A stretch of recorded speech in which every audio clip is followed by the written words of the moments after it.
नाज़रीन, सुन मेरे दिल की आने वाले एपिसोड में आप देखेंगे कि दानिया अमार से कहेगी कि छोड़ दो सदफ को और मुझे अपना लो।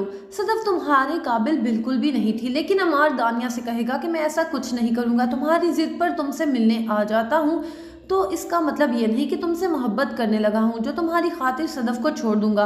इस पर दानिया कहेगी यही तो मसला है कि तुम्हें पता ही नहीं चल रहा तुम असल में मोहब्बत करते किससे हो, सदफ से या मुझसे, क्योंकि ना तुम सदफ के साथ खुश हो और ना तुम मेरे साथ रहना चाहते हो।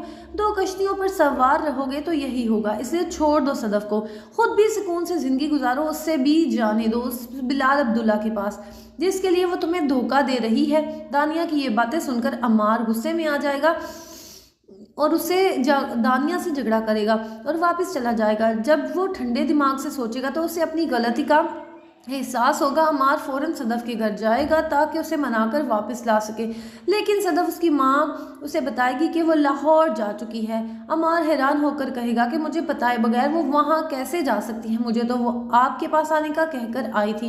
इस पर सदफ की माँ अमार को वो खरी खरी सुनाएगी और कहेगी कि तुम जो सलूक मेरी बेटी के साथ कर रही हो, तुम्हें क्या लगता है कि मुझे कुछ मालूम नहीं, मुझे सब मालूम है, लेकिन मैं देख रही हूँ तुम कितने गिरते जा रहे हो, तुम तो इतना गिर चुके हो कि हर हद पार कर जा रहे हो।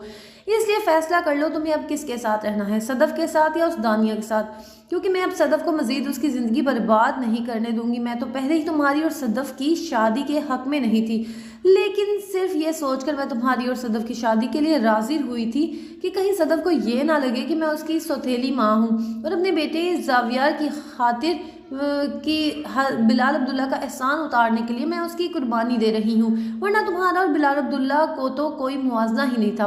सदफ ने हीरा छोड़कर कोयला चुना है और तुम ये बात अच्छे तरह साबित भी कर रहे हो। अब अमार को सदफ की माँ की बातें सुनकर शदीद गुस्सा आएगा और वो कहेगा कि आप मेरी बेइज्जती कर रही हैं और मैं ये बर्दाश्त नहीं कर सकता। इस पर सदफ की माँ मुस्कुराते हुए कहेगी कि यही तो फ़र्क है तुम में और बिलाल अब्दुल्ला में, उस जैसा ज़र्फ हर किसी में नहीं होता। देखा उसने तुम्हें कहाँ से कहाँ पहुँचा दिया, लेकिन फिर भी तुमने हकीकत बर्दाश्त नहीं की। इसलिए अगली दफ़ा सदफ पर इल्ज़ाम लगाने से पहले एक दफ़ा अपने आप को आईने में ज़रूर देख कर आना। अब अमार अपनी ठीक ठाक करवाने के बाद सीधा हमशा के पास जाएगा और उसे सब कुछ बताएगा और कहेगा कि मैंने फैसला कर लिया है कि मैं सदफ को छोड़ रहा हूँ और इस नौकरी से भी इस्तीफ़ा दे रहा हूँ।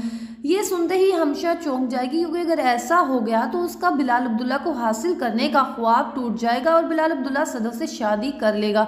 नाज़रीन, आपको क्या लगता है? अपनी कीमती राय से हमें ज़रूर आगाह करें। चैनल पर नए हैं तो जल्दी से चैनल को सब्सक्राइब कर दें। शुक्रिया। अल्लाह हाफिज़।